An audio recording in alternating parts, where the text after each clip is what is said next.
మీరు కూడా మారక స్థానం లేదా మారక స్థానాధిపతి అనే మాట విని భయపడుతున్నారా? మీకు జ్యోతిష శాస్త్రంపై ఆసక్తి ఉంటే ఈ పదం ఎప్పుడో ఒకసారి వినే ఉంటారు.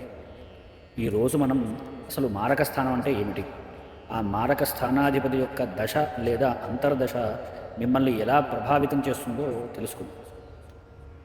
జన్మజాతకంలో మొత్తం 12 భావాలు, 12 స్థానాలు ఉంటాయి. అవే లగ్నభావం, ధనభావం, భ్రాతృ, మాతృ, పుత్ర, శత్రు, రోగ, కళత్ర, ఆయుష్, భాగ్య, కర్మ, లాభ మరియు వ్యయభావాలు. జాతకంలో 8వ స్థానం మన ఆయుష్ను సూచిస్తుంది.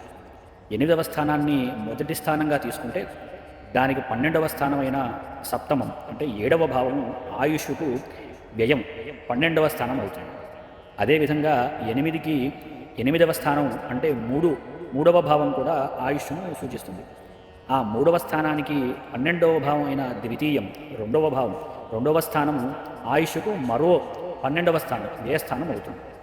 అందుకే జాతకంలో సప్తమ అంటే 7వ మరియు ద్వితీయ 2వ భావాలు మారక స్థానాలు అని ఆ భావాలకు మారక స్థానాలు అని ఆ భావాలకు అధిపతులను మారక స్థానాధిపతులు, మారక గ్రహాలు అని అంటారు. ఇక్కడ మారకం అంటే కేవలం మరణం మాత్రమే కాదు, మరణంతో సమానమైన కష్టాలు అని అర్థం. జ్యోతిషంలో మరణంతో సమానమైన బాధలను కలిగించే 8 రకాల కష్టాల గురించి చెప్పారు. అవేంటంటే యథా దుఃఖం, భయం, లజ్జ, రోగ, శోకస్తథైవచ, మరణం, చాపమానంచ, మృత్యు, అష్టవిధం స్మృతం. అంటే వ్యధ, అనవసరమైన ఆందోళనతో మానసికంగా కుంగిపోవడం. దుఃఖం, సంతానము, ఉద్యోగము లేదా పనులకు సంబంధించిన తీవ్రమైన బాధ. తర్వాత భయం, శత్రువు లేక ఆస్తి నష్టం పట్ల భయం. లజ్జ, ఇల్లు, సమాజం లేక ఆఫీసులో అనుకోని ఇబ్బందికరం లేదా అవమానకర పరిస్థితులను ఎదుర్కోవడం. రోగం, శరీరంలో రకరకాల వ్యాధులు, తీవ్రమైన అనారోగ్యంతో పాల్గొనడం. శోకం, ఆత్మీయులు దూరం కావడం, ఆస్తి నష్టం వల్ల కలిగే శోకం.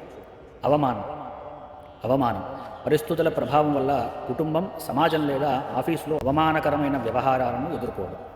ఇంకా మరణం, చివరికి ప్రాణాపాయం రావడం. మారక స్థానాధిపతులు, మారక గ్రహాల ప్రభావం వల్ల ఈ 8 రకాల మరణతుల్య కష్టాలు కలుగుతాయి. కొన్నిసార్లు తీవ్రమైన యోగాలు ఉన్నప్పుడు మరణం కూడా సంభవించవచ్చు. అయితే ఇందులో ఒక మినహాయింపు ఉంది. ఆ మారక గ్రహమే కనుక కేంద్రం లేదా త్రికోణ స్థానాలకు కూడా అధిపతి అయితే కష్టాల తీవ్రత కాస్త తగ్గుతుంది. లేకపోతే ఎన్ని ప్రయత్నాలు చేసినా ఆశించిన ఫలితం రాక వృత్తి, సామాజిక రంగాల్లో నిరంతరం పోరాటం చేయాల్సి వస్తుంది. దీనికి పరిహారాలేంటి? మీ లగ్నాధిపతిని బలోపేతం చేసుకోవాలి, మారక గ్రహాలకు శాంతి పూజలు చేయించాలి, ప్రతిరోజు శివారాధన చేయాలి, మారక స్థానాధిపతికి సంబంధించిన మంత్ర జపాలు చేయించాలి. జ్యోతిష్యం భయపెట్టడానికే కాదు, సంభవించే కష్టాలను ముందుగా తెలియజేసి సరైన పరిహార మార్గాన్ని చూపించడానికే.